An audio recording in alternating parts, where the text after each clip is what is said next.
Assalamu alaikum, everyone, and welcome down to this week's episode of Progress Not Perfect, a podcast where we gather to speak about personal development from an Islamic point of view. Now, being in the personal development industry for a while, something that has crossed me time and time again is that I find it so difficult to find a concept that modern day science proves to be cutting edge in terms of living the best life that we can live that hasn't already been covered in the Quran or that hasn't already been covered in the life of our beloved Prophet Sallallahu Alaihi Wasallam. Now, on that note, on today's show, it's not going to be me who's speaking. I've got a very special guest joining me all the way from Turkey to share her life story. And our hope, really, as I even discussed with her, is for the sisters out there, and well, the brothers also, of course, to draw inspiration, to share the story that she has, and to understand that, life isn't always a straight line. And as much as we plan and as much as we try to steer this ship in the direction we want to, as Muslims, we know that Allah subhanahu wa ta'ala is ultimately the best of planners. And even though we know that sometimes it can be tough in the reality of life, yeah. So hearing fellow sisters, hearing fellow brothers who have been through similar journeys, sharing their stories can always serve as inspiration. So the guest that's joining us today is a certified life coach. She is a respiratory therapist and she holds a master's in healthcare delivery from ASU. She's also a scholar from the alumni of the Abdulla Ghurair Foundation. I really hope I got that pronunciation correct. For education, she is a global peace delegate, a leader, a public speaker, and a storyteller, as you will find out very soon. Brothers and sisters, please welcome to this week's episode, Sister Basma. Basma, Assalamu alaikum, and welcome to the show. Wa alaikum salam. Thank you so much for this beautiful introduction, Shuaib. Alhamdulillah, this is all with the help of Allah, what you have rightfully earned. So there is nothing to thank. Basma, before we jump into the bulk of what I wanted to speak today, I wanted to know, for all of the sisters who are tuning in today and who are listening to this podcast, with the hope of finding some inspiration, some guidance, some tips, right? Did you always plan to be where you are today and doing the profession that you are doing today? Well, to be honest, no. I haven't thought ever that I would end up being as a life coach or even having this type of, let's say, career that might not be that much common.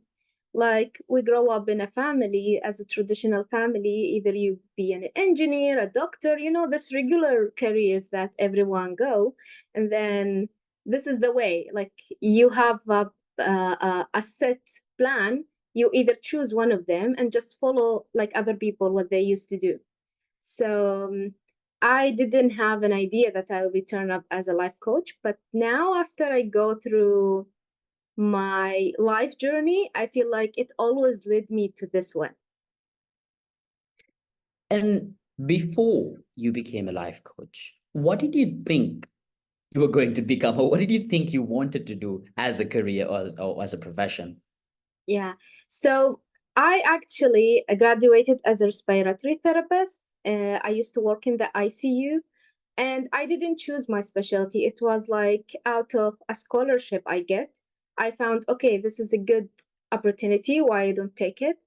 I enjoyed doing it. I worked for 5 years. But then I felt like there is no improvement. I always seek something better. I was aiming, I'm always ambitious that I want something more. I want to do more. So I tried to sign up for a master degree in healthcare, said maybe this will give me a chance to, let's say, do something better or have maybe like a promotion or take a more important role in my job, let's say.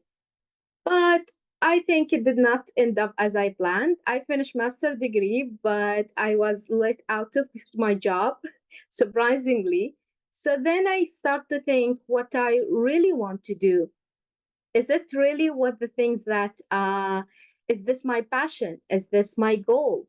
Then here's where it comes the changing point, where I reset and reassess everything thought of, everything, or let's say it started my self discovery journey from this.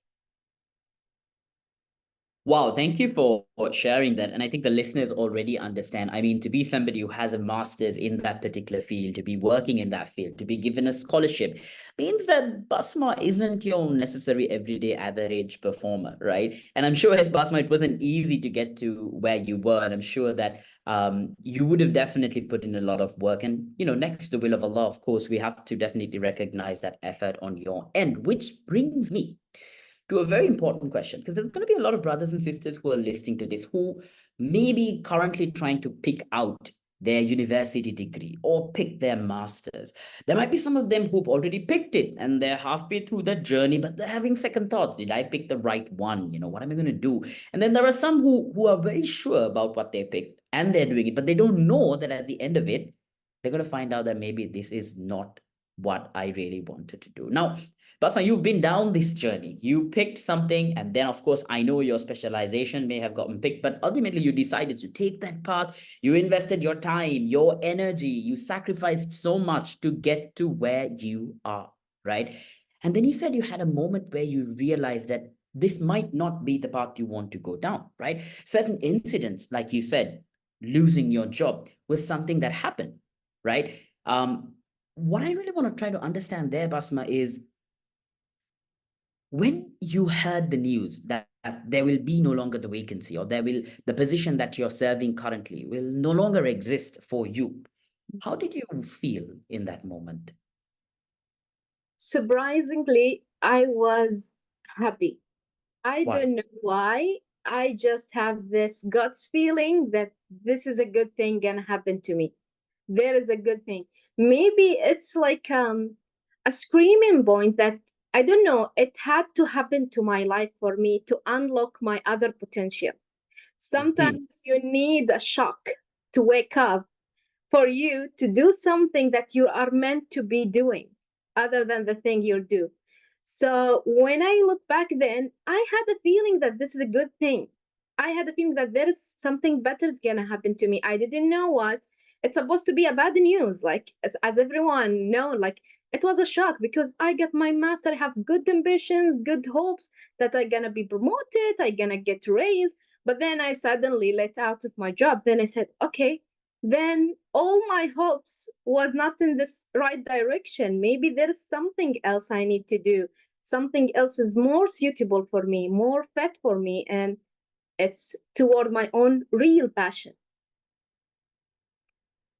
Basma, let's be real. Mhm. A lot of people who would have been in your position would not have been able to generate that perspective that you had. Mhm. Did you always be somebody who thought like that? Yeah, I'm always an optimistic person, to be honest.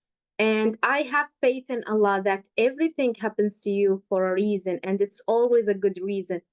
So that's why I feel like whenever you see it as a negative from outside, you need to believe it's a positive thing for you or it's something toward it's for your own benefit. So you just be need to be patient and need to go with it. And even if you see that maybe, as you said before, some people will choose their specialty or they don't know, they feel that this is their specialty, this is their thing, this is their talent, but maybe they will change it later. It's fine to try things. Try. Don't be afraid to fail because out of the trial, you will get to know what is best for you or what's not working for you. But you need to try. Sometimes, especially when we are freshly graduate from high school, most of us didn't know what the type of career they want to have or what type of future goals they want to set. But again, don't let not knowing put you down or just slow down your life. Just use whatever is available for you and then take your decision whether this one works for me or not. But at least you try. And every trial, you will learn something out of it. You will gain definitely an experience. You never know, but you need to just take opportunity and go with it. And you will see wonders. Within your way, you will learn more about yourself and you've been able to take better decision for you. Yeah, I can really relate with that, and I get where you're coming from because I mean, I'm sure most of my listeners would know, but if you're new to the show, a lot of you may not know that I never planned to be where I was as well. This was not something that I chose from the very beginning. In fact, I went very far down a path that I no longer pursue, right? I mean, my initial bachelor's was in accounting and finance, a diploma in economics, and then a professional in management accounting, and I jumped into the corporate world, into marketing, which had nothing to do with what I studied with, right? And I spent some time there. And it was not until, just like in your case, Basma, where you had that outside shock, as you mentioned, right? For me, I got that shock in a different way. It came in the form of a health challenge that came my way, that forced me, right? That forced me to pause. Not because I wanted to pause, but I was physically incapable of carrying on.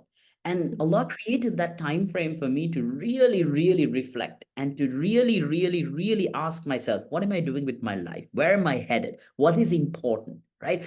And I like what you said about sometimes in that situation, you don't necessarily from there need to have some big ambitious dream. You said work with what you have, see what are the resources you've got, and really what you were trying to say there is take that next step. Sure, you don't know if I take this new direction, am I going to become a professional in it, am I going to make a career out of it? You don't know. But right now Allah has given you some resources. Look around you, right? Be resourceful. It's okay for us to feel down, to feel a little bit demotivated. That's human. Yeah. But I always tell my clients as well, we set a timer for 5 minutes. And for 5 minutes, you can whine, you can cry, you can complain, get it out of your system, right? But when that timer goes and those 5 minutes are done, Bismillah, we start again and we take a look at, okay, what's at my disposal? What is still good? What is still available? And how can I build from there? And even though I had that big realization and that massive external stop to my life, building from there to where I am today began with one step. And sometimes it was 2 steps forward, 1 step back, 3 steps forward, 5 steps back. And you just have to keep going, like you mentioned, right? And eventually, Allah's plan is always better and it gets better. But like you said, I love what you said about you have to have patience, right? You have to have patience. In Islam, we say sabr, right? That sabr is a key component to any form of success. And the thing is, Basma, we hear this so much today, right? From people who are leaders in business, people who are leaders in nations, even people who have built great family environments. They tell you it takes time. They tell you that you need to have patience. Yeah.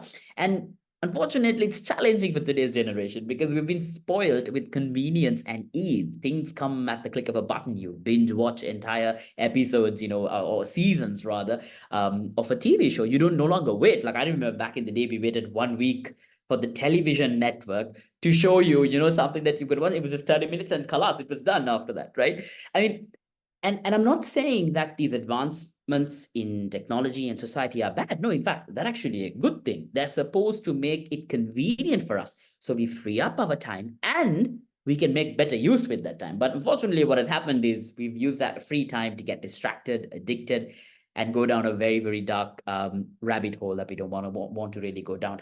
Basma, I want to come back to that conversation, right? Where you said this external shock took place. And alhamdulillah, you generated the perspective in that moment to see what was available and take the next step. So walk us through that moment. You've just got the news. You've gone through the process. You've now told yourself, okay, what's available? What can I do next? What did you do next? Can you explain to us how you came from being there in the profession that you were doing to where you are today working as a life coach? Yeah. So after I was let go, I tried to, as usual, to apply for other jobs, but I didn't get any offer. Was also another shock. So I stayed, let's say, 6 months at home without doing anything, and this is was a new for me because I have been working constantly for 5 years since I graduated from high school. I even directly before I get my diploma, I just directly started working. So I never had this time for myself, this pause in my life, feeling like, okay, I have nothing. What should I do? What is my next plan? If I don't have my job, who I am? what exactly define me other than my specialty, what is my dreams, what is my goals. So this period made me do lots of self-reflection, and through this self-reflection I attended lots of courses on self-discovery, on life coaching, and how to set your goal, how to know yourself. And from that the answers start to reveal a little bit with days.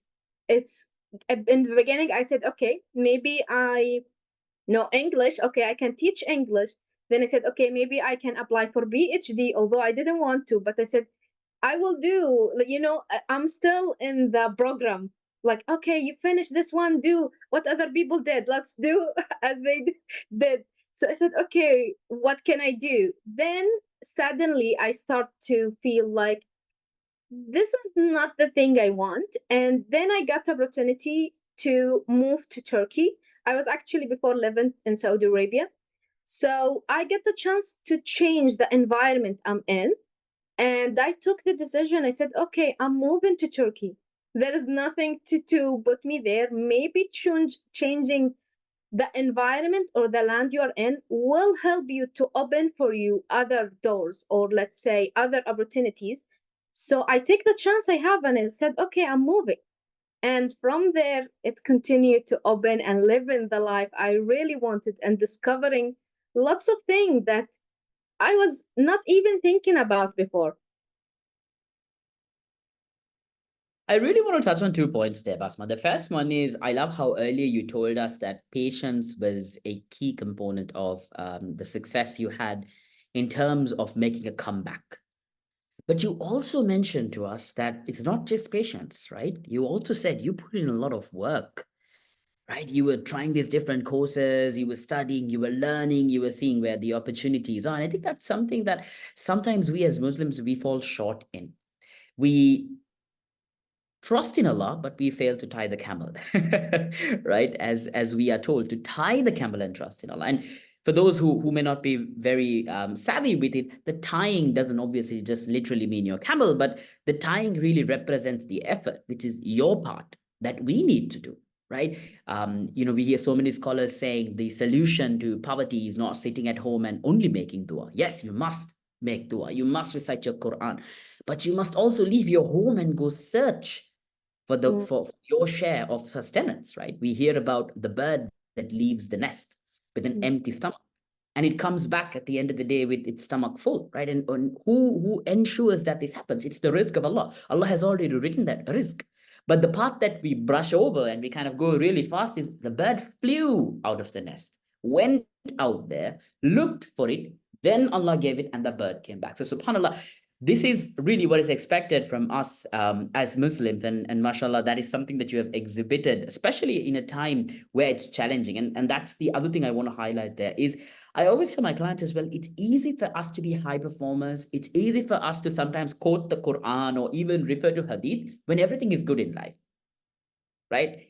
The real test is when you are between a rock and a hard place, when things are tough, when things are not working out. You've tried 3, 4, 5 different things, it's not clicking, right? Are you still able in that moment to say, Alhamdulillah, still remember the bird needs to fly out of the nest, put in the work, come back in, right? You seem like there was something on your mind when I was saying that you wanted to say. What was it? Yeah. I remember the phrase in Quran that Allah said, Inna ardi wasi'a, which is my land is wide. And there is lots of phrases in Quran tell you if the things does not work in your current way and you try many times, you need to try another way, even another country, even another land, even another career, another place, another home. You need to try something else if the thing that you keep putting effort on does not work out. And this is something that lots of people debate about, is when to not give up, but when to think of other choices. And it's really depend on each situation. But now when I reflect on my life, I feel like I put lots of effort. Even before I was let out of goal of my job, I was like searching for different job, different careers. I did everything. I stayed there for more than 6 months, but then nothing worked out. Then I said, okay, I need to do something else. I need to change something. So maybe changing the country for me, it was the opening gate for me. And as you said, like, you need the bird to go out and do, and you need to do the work. And this is the thing, you have the belief in Allah, believe that Allah will write everything good for you, but you still gonna be responsible or accountable for the work that you put, the effort. And this is the thing, in Quran Allah said, وأن ليس للإنسان إلا ما سعى وأن سعيه سوف يرى, is the only thing that you are accountable for is the work that you do. And this is what it's gonna be shown in the life after. You need to do the effort. You are not responsible for the result, and we are all attached to the result. I need to succeed, or I'm not afraid to fail, or maybe this one will not work. I over put expectations, but you're not responsible for that. You're responsible to do the effort and go and try it. And whatever the outcomes will come, it's not your responsibility. You cannot guarantee it because it's an ilm al-ghayb. You cannot know it. Subhanallah, the Quran never, ever fails to amaze me and impress me. And just as you were saying that, I got goosebumps because, like I mentioned at the beginning in the introduction to the show, is that once again, there is nothing that modern psychology and personal development teaches us that the Quran has not covered already, right? If you look at what do all of these success coaches talk about? They talk about focusing on the process, right? They say focus on the process, focus on the process. The outcome will come, right? And this is a part of our belief as Muslims. We don't necessarily need a syllabus or a curriculum to teach us that, right? Not to say those things aren't beneficial. Of course, we take from whatever that is good. But at the same time, sometimes it's a good reminder for all of us to go back to our book and go back to the life of Rasul Sallallahu Alaihi Wasallam. Like I'll give you a good example. There's a book here called Start With Why by a popular author known as Simon Sinek, right? And it's a beautiful book because it talks about purpose, right? It talks about how companies that outlast their competitors, that outlast not just the founder's lifetime, but many lifetimes after, right? Governments, countries, causes that outlast even the tests of time. And what the book really proves is how that purpose is the one thing that outperforms everything else. Because they're not chasing some short-term goal, a short-term profit, a short-term outcome where you cut corners, cheat people, you make quick fixes to things, and you just try to win just the day or the week or the month or the quarter. But rather you're thinking in decades and lifetimes. But there were two reflections for me after reading this book. Number one is that as Muslims, alhamdulillah, we are already born with a purpose. Our purpose is already there. We don't actually have to do the activity to find your purpose, right? Alhamdulillah, we were born with a purpose. The second thing is, I always say this book is incomplete. Why? Why is this book incomplete? It is incomplete because the same author writes another book called The Infinite Game, where he talks about business, marriage, relationship, lives. These are not finite games, meaning games that have a definite end. Like in a marriage, you don't have one person winning and one person losing. In business, you don't have a business that wins or loses. You have a company that sometimes puts a product that's better than another company. Maybe next year they launch one that's better than you. There's no guarantee, right? But then you have finite games like football. Two teams play, one win, one loses, right? If it's a draw, penalty kicks, whatever. But somehow there's a winner or a loser in a game, right? But in infinite games, he talks about building businesses that are based on purpose, right? Your big why, your reason, and playing the infinite game, meaning running your business, living your life like you wanted to do it forever. But the reason I say this book is incomplete is even this book, it ends with the dunya. The purpose is dunya related, and the infinite game is actually not infinite because there is a day that the world comes to an end. And subhanAllah, for us as Muslims, we have a book that went beyond that, right? That gave us the guidance to live in this life in a way that you win in the hereafter, which is eternal. So subhanAllah, when you brought up those verses from the Quran, it gave me goosebumps and really reminded me how it truly is a complete book, a way of life. And Basma, it's very clear, I think, at this point in time that a massive strength and a pillar of guidance for you to have gotten through all of these challenging situations that you have been in, to have faith and to come to where you are, has been your deen. Am I correct in saying that?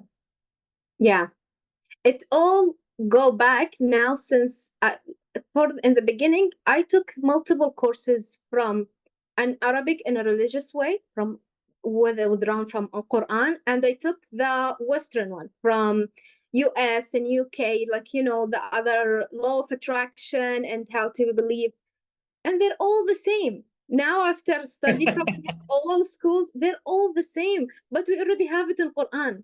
But they just interrupt it in other ways that you need to believe in yourself, you are worth it, and the same laws, the universal laws, it's all there in Quran. Subhanallah, Yeah. subhanallah. That is so true.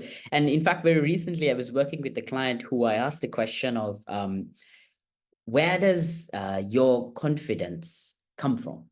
Like, where is your confidence rooted or anchored? And obviously, people normally say that I need to believe in myself, I need to build my confidence, etc., etc. And sure, there are things that we need to do to build that confidence. But something I always like to remind myself is the only infinite confidence that you can have, and the only unshakable reliance that you can have, is putting your faith in Allah subhanahu wa ta'ala.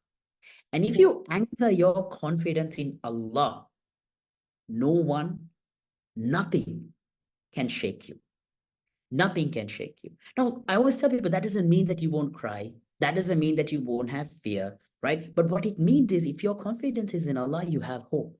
And if you have hope, even with tears in your eyes, you will take the next step, right? Mm. And that's what I really want to, because I always, one thing that puts me off with some of the personal development mentors and gurus out there is portraying this personality of like, that they can coach you into a mindset where every day you're kind of ironclad and like nothing affects you, and every day is an awesome day. You're always born like, you were born positive, you'll die positive, right? Which I always, not, again, not to criticize them, but I always sit back and think, okay, who was the best human ever created? Okay, Rasul Sallallahu Alaihi Wasallam. Did he have bad days? Yeah. Did he have emotions? Yeah.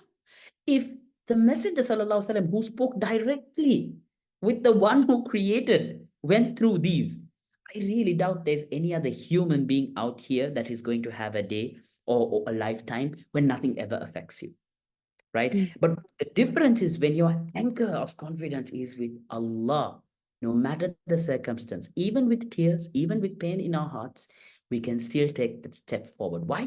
Because we have hope in Allah. SubhanAllah, thank you so much for sharing that with all of us. I have Please go. one thing to add, is that actually there's a misunderstanding of expressing emotions in Mhm. our, let's say, community.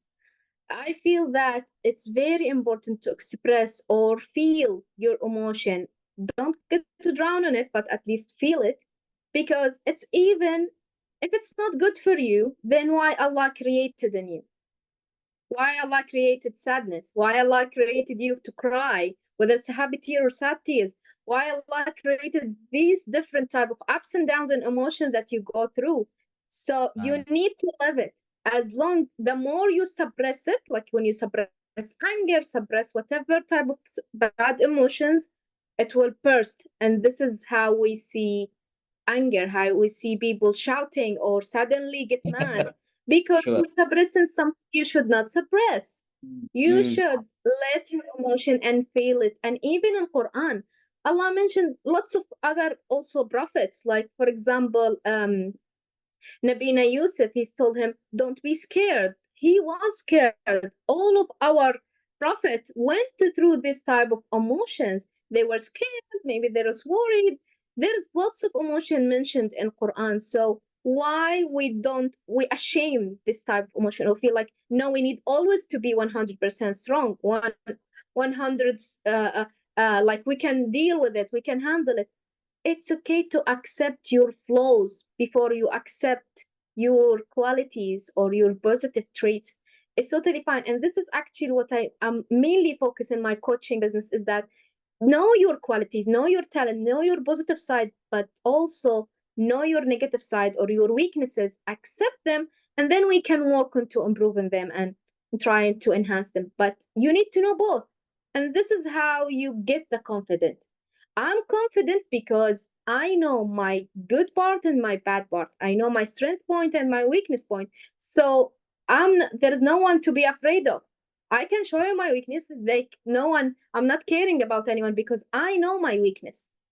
If I don't know my weakness, this is where the lack of confidence will come, because I'm afraid someone will know my weaknesses, then I will become insecure and not lack of confidence. But confidence comes from knowing the whole you, all over you, and accept it and work toward it. Here's where you gain confidence. SubhanAllah, that is a beautiful explanation and perspective on what confidence is. And brothers and sisters who are listening to this, I would highly advise you to rewind, go back for the last 3 minutes and listen to what she said again and again and again. I really think there's so much of wisdom in that. And SubhanAllah, again, how Islam, the religion, the deen, the Quran has given us all of these gems. And man, if we only just spent a little bit more time learning and reflecting our own religion. But we're all imperfect humans and we're working on it. And Basma, I can't think of a better point in this podcast to ask you this question, which is, you're a life coach, right? But we know that the word life coach is a broad umbrella. We've got all types of coaches under the umbrella of life coaching. You've got mindset coaches, personal development coaches, you've got breathwork coaches, and the list goes on. And honestly, even personal trainers are life coaches, right? They are playing a role under the umbrella of life coaching. So for the brothers and sisters who are listening, who might be thinking, damn, Basma is quite awesome. I love her mindset. I'd like to adopt some of the strengths that she has, and I'd like to be coached by her. But what is it exactly you do, Basma? If you can explain to the audience, what is it exactly that you specialize in, and what's your area of expertise under the profession of life coaching? Mm-hmm. So mainly I focused on career coaching and relationship coaching, which is something, again, my coaching business went out from me experiencing, then I learned the lesson, then I get the knowledge out of it, then I feel, okay, it's my obligation to spread it out to the other people to know it. So I feel I always start with starting to know in yourself. And from knowing yourself, you will be able to take a better decision on a career wise and a better decision on a relationship. Whether you have a problem or conflict with your family, with your spouse, with your friends, any type of negative feeling, once you start to understand yourself, all these negative feelings, you will find answer for them. So I always start with self discovery. Then from that, you will have the answer to all aspects of your life, because you will be able to know your values. You know that what type of decision that works better for me. You will never know. I cannot give you the shell of the answer, tell you, okay, this career is good for you, this relationship is good, do that, do this. No, you need to know yourself, because everyone is different. We're not the same. Everyone is unique. What works for me might not works for you. So once you know yourself, you will be able, okay, this relationship suits me and match my value. This career is match my purpose and my passion and the thing I'm talented in. So it's a whole package. It's a full package. Once you know yourself, you will have answers for everything. In your experience of working in this profession, Basma, if we take a look at the Muslim sisters out there between the ages of, say, 22 to 30, for example, right? Or even 35. What are some of the biggest challenges that you have seen them face that they have come to you for help? Well, most of my clients, they get to me feeling lost. What do you mean by I'd like, for because the listeners would probably get a lot of benefit from this. What do we mean by feeling lost? Because it's an expression people use, like, oh, I feel lost. But what does that really mean in your experience working with people who come to you with this? Yeah, they feel that, okay, they have a great job, they have a great education, they have great family, let's say, and everything, but then they feel this, they're going into routine. They don't know what's their goal, what is next. Like I'm working in this one for multiple years, but then I don't know what I want. I don't know what type of goal should I be. Where do I see myself in 5 years or so on? Where am I going? That's why I'm feeling lost. I'm good from outside. I'm perfect. I'm following the system that the community built us. Okay, do this, graduate, then have a work, have a family. I have it all, but then what? And this is where you get this type of like enlightening. Not everyone got it, but the one who got it, they're very lucky. when they start to ask, what is next? What I'm really here for? What is my message? What Allah wants me to do in this life? What is the impact that I'm gonna do in this life? What is the change, the positive effect that I'm gonna leave in the people surround me, or even the people all over my community? So here's where I can help out them. Okay, come to me. Then let's start one by one. We will dig in and we'll get it out. We'll find it. Alhamdulillah. Yeah, it makes sense because, again, we spoke about start with why. We've spoken about the purpose of our life as Muslims. And it really makes sense because purpose really is that compass that guides us in the right direction. And I think it's more so relevant in the current age that we live in.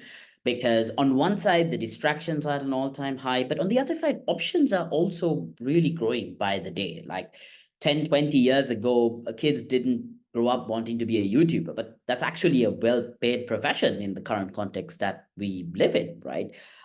You didn't get paid to play video games 10, 20, 30 years ago, but people get paid. They earn a full-time career playing video games. So like sometimes I'm even wondering if I should advise someone not to play video games, but I mean, it's all about, of course, looking at the right balance in life. And I think it's a very overwhelming time for people to live in. Not because of a lack of options, but because of an abundance of options. And I think really sitting down with a life coach and working through understanding, like you correctly said, who you are, what your values are, and then seeing what fits into that rather than you trying to fit into the system, like you said, which is what society will tell you. And I don't want to say a victim, but I am somebody who played the game exactly the way society told me. And I All do not this. blame society. Yeah, of course. I from your story, we can see that, right? The whole do this, they graduate, they get the job in the company, the etc., the etc. And the thing is, people aren't trying to mislead us. They are just looking out for us and giving the best guidance and best information that they can. But the thing is, they're not you. So they don't know who you are. They don't know what makes you happy. They don't know what inspires you. They don't know, what gives you energy, right? Like I always, when people ask me, how do you know that coaching is what you want to do for the rest of your life? Well, I say, first of all, as far as I know, it's what I want to do for the rest of my life. Allah knows best. That can change, like you correctly said before, right? We have to change countries. We have to change professions. We need to get the job done. But when I sit back and I reflect and I ask myself that question, how do I know this is what I want to do? My answer is very simple, right? And I know people sometimes want to hear something like, I want to change the world and I want to impact people. And that's not bad. But if I'm being really honest, the reason I do it is when I am in a coaching session, right? Or if I am delivering a speech for an audience, theoretically, that should take my energy away, theoretically, because you're up, you're moving, you're thinking, you're speaking, you're varying your voice, like we're doing right now, right? But when I am coaching, number one, I don't feel the time going, right? If I'm speaking, I don't feel the time going. Equally, if I'm having a conversation like we are now, I need to keep checking the clock to be sure that I don't keep our listeners for 5 hours, right? Because nobody's going to listen for 5 hours. But it's because I'm so immersed into it, right? And the second thing is, I know that coaching gives me energy. Like it gives me energy. The more I do it, the more inspired I am. Like the more driven I am, the more I want to do. And sometimes you have to like cut out at a certain time. It's not healthy. You need to obviously get your sleep. You need to take care of your family. You need to do, those are your responsibilities, right? But that's my truth. Like that's my answer. It's not, yes, of course, I love to impact the world. I love to do something. But I also remind myself as a Muslim that it is Allah who will decide what the impact is, right? And it is Allah who will decide, am I blessed enough to coach Mr. X and Mr. Y and Mrs. Z, right? I don't get to pick that, right? All I can do is show up and give my best. Yeah. And it really, hit home for me when you spoke about the point, because it really resonates with me as an individual who didn't know my values, didn't know who I wanted to be, didn't know what gave me energy, versus when I found that clarity, it's like a laser-like focus. Attractive things can come your way and go, but you don't get distracted because you know so clearly that even if it doesn't work out today and it's going to take another 6 months, that is where I want to go to. And the kind of drive that gives you, I can really understand why when you do that work with your clients, it truly transforms their life.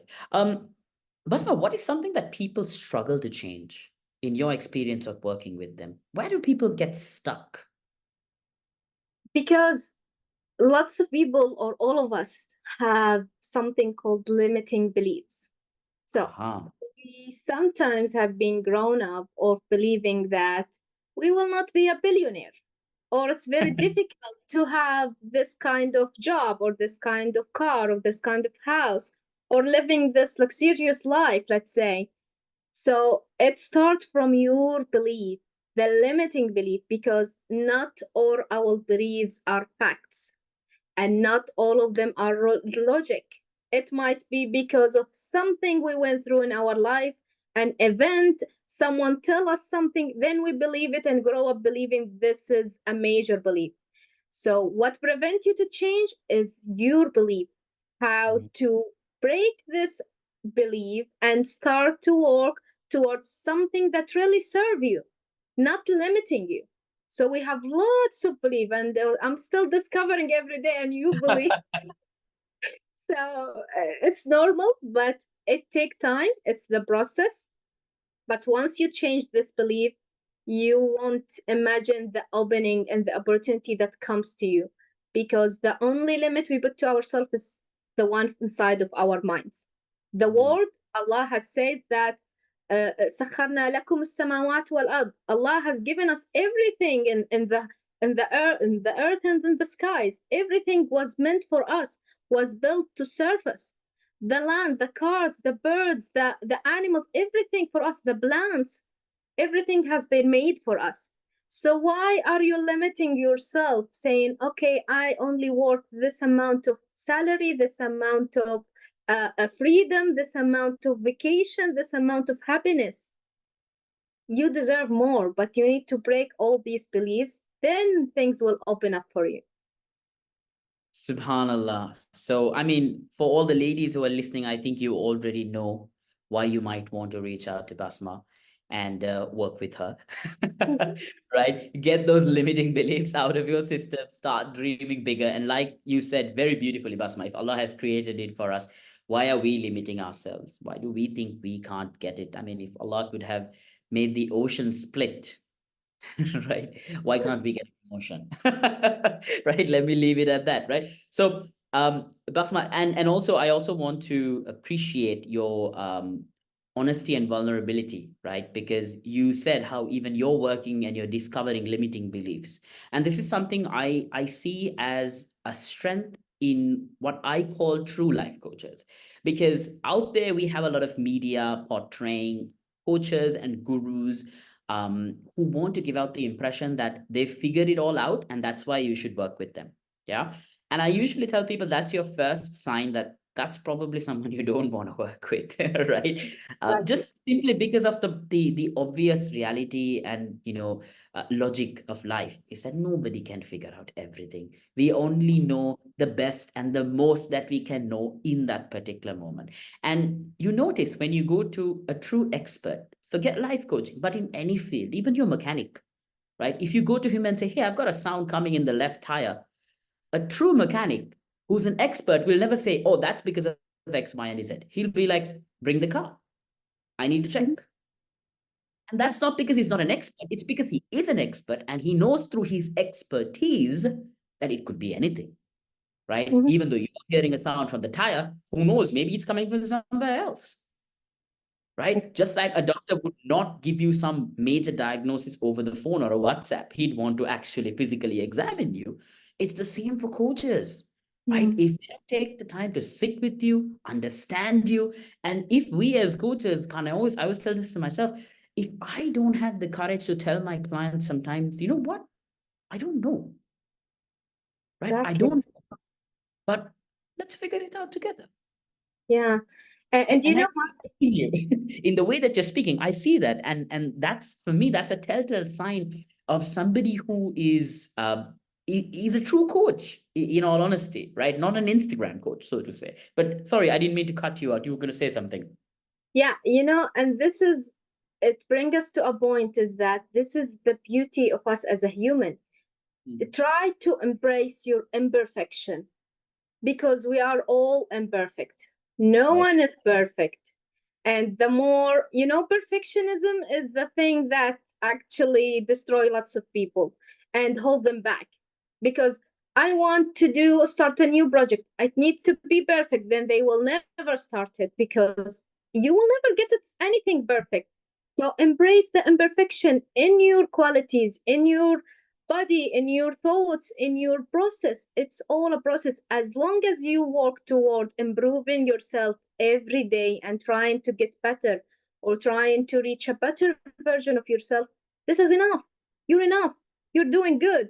You don't need to reach the end result 100%, no flaws. It's never there. It's not true. Yes, absolutely. That is such a brilliant point. And honestly, you are so in theme with the name of the show, which is Progress Not Perfect.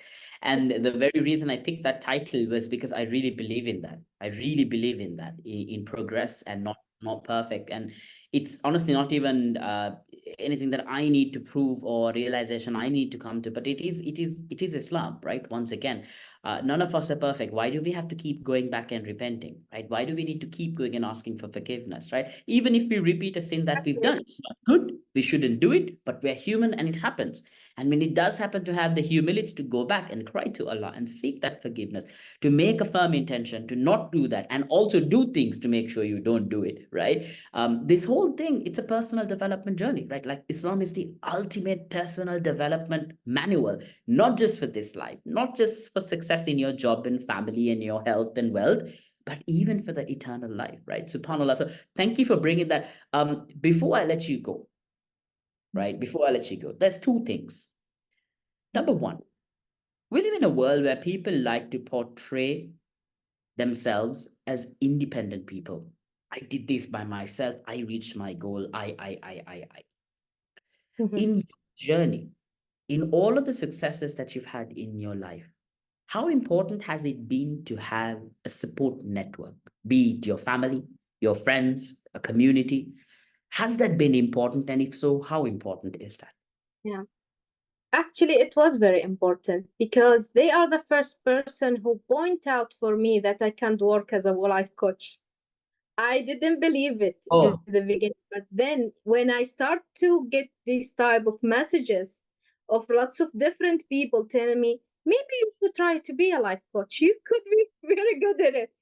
Then, so it's a reflection again, but this is very important to get this reflection or opinion from the people that that they love you and they want their best interest. So they were the kind of appointing, like they're showing lightning onto the things that they see in myself I might not see or I have overlooked. So I feel like this was me all the time, but until I get it so obvious and people start to tell me, you need to go into psychology, start having a career in life coach, you really work on it. So it helped me a lot. mhm. But in the support for me, to be honest, you need to rely more on yourself and on Allah because everyone can change, everyone can go and come. You don't have control over the outside environment or the people. So if you get attached too much to the people who help you or advise you, you will get stuck because maybe the other day they will tell you, okay, you're not good. Then you will believe and destroy everything you built. You cannot. Yeah, So yeah. they help you, you take advices, and you decide which one align with your value and the foundation you built about yourself. Then you said, okay, I'm gonna take this compliment or I will not take it because you know yourself better. It's good to have support, it's good to have feedback, a reflection, but you need to have a strong foundation in yourself. So you will not get easily affected. You will decide which one to take, which one to not take. Because the only constant person who will stay with you is yourself till the day you die. So Mm. this is the one you need to invest better or most within your life journey.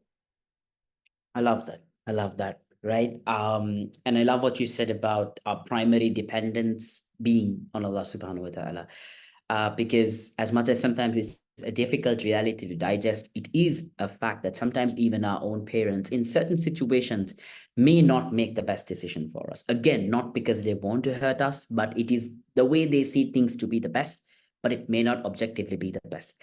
But the one person who always has our best interest is Allah subhanahu wa ta'ala. And his plan is always the best. So trusting and relying on that. But then, as you mentioned also, we are social creatures and we do thrive in society, and feedback is important. So we need a support network. We need people to work with, people who can tell us what they think about what we're doing, what we can do better, what we're not doing right. But then also we need to marry that with our own self-discovery, which is knowing who you are, knowing that, hey, yeah, that guy did say that, but come on, that's not true. That isn't who I am, right? So it's okay. I will just take it from here and put it out from there, right? And this combination is really what you're saying is your holistic support network, not just blindly relying on a group of people, not only thinking I will rely on Allah and distance myself from the rest of Allah's creation. That's not the way we've been advised. And one thing that always reminds me of that is Rasul Sallallahu Alaihi Wasallam having the Sahabas, right? His greatest asset, right? These people around him to support him, to be there, all of that, right? I mean, he had Allah subhanahu wa ta'ala. Why does he need Sahabas? But there's something Allah is trying to show us in there. Like, we need to have, and it doesn't have to be 100 people, but that those three really good friends or family members that you can tell them honest feedback and they won't get offended, right? And they can give you nasiha and you will not get offended, right? Maybe it'll hurt because you're human, right? But you will be like, you know what? No, I know it's coming from a good place. So let me reconsider that, because like you said, none of us are perfect. Basma, before I let you go, last question. Let's assume a brother or a sister didn't pay attention to this entire podcast, right? But you had an opportunity to ingrain in them, right, one piece of information or advice or belief. That's it, right? And from today onwards, they will think, act, and behave with that. They will apply it. What would that one piece of information, advice, or belief be?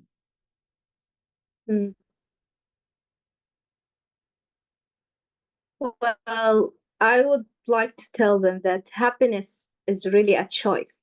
You can choose to be happy. You can choose to live the heaven on earth before the other heaven. But you choose. You have the choose to whether things I will take, the things that suits me. What type of life do I want to? What type of dreams and goals do I want to take? You are in charge. Don't surrender to any other thing. Don't make excuses. You have it all within you. Once you find out this within you, everything from outside will be beautiful. Everything will be easy. You will live the dream without you, but it all starts from within. Wow, that was literally like a master class on how we can be happy in any given moment. Basma, before we let you go, on behalf of everybody who's listening here today, and from me as well, Jazakumullah khairan for taking time out of your busy schedule to be here today. We really appreciate it. And the last few lines of advice you gave is something you really embody. From the very first conversation that we had when we connected based on our professions, you've always carried yourself with a smile, but you've also balanced that smile with humility. And you've been very open and honest in sharing experiences you've been through, which I am confident the sisters listening would have been inspired. But as a brother, I myself am inspired, especially the way your mindset is, right? The way that you've coached yourself, right? Into looking for what's there, what's available, what can I do? Even in times where 6 months, nothing is working out, you're still waking up, you're still going at it, you're still pushing, you're still trying, you're keeping your reliance in Allah subhanahu wa ta'ala. Subhanallah, it's really an inspiration, right? And excuse me, that's really what I would like everyone who is listening to this podcast right now to take from it. And Basma, if any of the brothers or sisters out there want to reach out to you, if they want to employ your services, if they want to get clear on who they are, if they want to shift their mindset, where can they find you and how can they reach you? Sure. So I have my own website called Coaching with Basma, and they also can reach me through Instagram, through Telegram, same name, Coaching with Basma, or I have another account, Basma Lupit. So I'm everywhere. I can share with you my website, and I'm more than happy to help anyone who reach out for me. Absolutely. So what we'll do is let's put your website in the show notes so that anybody listening to the podcast can simply click on it. So I'll have you send that over to me. Brothers and sisters, Basma. Jazakumullah khair and assalamu alaikum.